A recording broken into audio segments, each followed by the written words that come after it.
પ્રદેશ પ્રમુખ ખેડૂત કલ્યાણ સંગઠન અત્યારે ડુંગળીના જે ભાવ છે એ કાલે જ અત્યારે અમને મવાના ઘણા બધા ખેડૂતોના યાર્ડમાંથી ફોન આવ્યા એટલે અમે અહીંયા આવ્યા કે કાલે 250 થી 300 રૂપિયા સફેદ ડુંગળીનો ભાવ હતો એ આજ એકાએક 200 થી 250 રૂપિયા થઈ ગયો.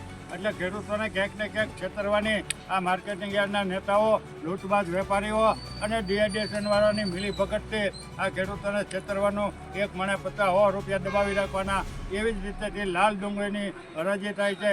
ત્યાં પણ 500-700 રૂપિયા હતા, એને બદલે અત્યારે 250 થી 350 રૂપિયા ઊંધી છે. એટલે ડુંગળીમાં એક મોટા પ્રમાણમાં ખેડૂતોને છેતરવાનું કાવતરું હાલે છે.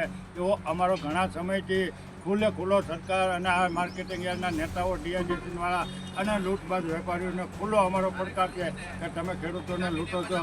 અત્યારે અમને જાણવા મળ્યું કે થોડાક દિવસ પહેલાં ખટારાવાળાની હડતાલ કરી અને ખેડૂતોની ડુંગળી લાવવાનું બંધ કરાવ્યું. એટલે તમારા ખટારાવાળાને 5 રૂપિયાનું ભાડું હાલતું હતું, એના 5.5 રૂપિયા કરતાં પૈસા વધારી દીધા એક થેલીએ, અને 5.5 રૂપિયા જે દૂધ ડુંગળી લેતા એના 6 રૂપિયા કરી દીધા. પણ તમે આજ એક થેલીએ 50 પૈસા વધાર્યા તો તમે મને 50-100 રૂપિયા હું લે તોડીને ગયા.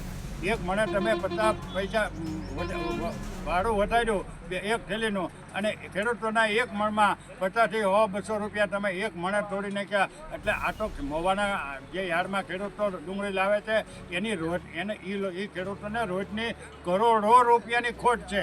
અને એ ખોટનું મુખ્ય કારણ જો કોઈ હોય તો આ માર્કેટિંગ યાર્ડના નેતાઓ, બાબુ, લૂંટબાજ વેપારીઓ અને આ ડીઆઈડીએસએનના જે લૂંટબાજ ડીઆઈડીએસએનવાળા છે એ ખેડૂતોને ખુલ્લેઆમ છેતરશે એવો અમારો સીધો આક્ષેપ નથી. આ સીધી અમારી રજૂઆત જ છે અને સીધો એની ઉપર ચેલેન્જ છે કે તમે ખેડૂતોને લૂંટો છો. આમાં બીજી એને જે થવું હોય કરી લે, જેમ કરવું હોય એમ કરી લે. બાકી ખેડૂતો એને લૂંટબાજી ચાલે છે. એટલે અત્યારે ભંગારનો ભાવ, લોખંડનો ભંગાર વેચવા જાવ ને તો 30-32 રૂપિયાનો કિલો છે. અને અમારી ડુંગળી 4-4 મહિનો ખેડૂતોએ પકવેલી હોય, પરસેવા પાડેલા હોય, એને અત્યારે તમે 8 રૂપિયા, 10 રૂપિયાની મણ રાખેલી હતો. એટલે તમે શું સમજો છો? આ કેટલી મહેનત કરે. 1 વીઘો ડુંગળી પકવવા પાછળ ખેડૂતને 1 વીઘો જો ડુંગળી પકવવી હોય તો ઓછામાં ઓછા 1 વીઘામાં 65,000 રૂપિયાનો ખર્ચ કરવો પડે, અને વધીને 80,000 થી 85,000 રૂપિયાનો ખર્ચ થાય ત્યારે આ 1 વીઘો ડુંગળી પાકે. અને અત્યારે આ સફેદ ને લાલ ડુંગળી જે ખેડૂતો લાવે છે એના અમને મોટા ભાગના ખેડૂતો 80 થી 85% ખેડૂતો એમ કહે છે કે અમારે 50 થી 60 થી 70 થેલી ઉતરી છે. 100 થેલી તો કોક સારા ખેડૂત હોય અને સારી પકડી હોય એવાને 5% ઉતરે. બાકી મોટા ભાગના ખેડૂતોને અત્યારે ડુંગળીમાં મોટા પાયે ખોટ જાય છે.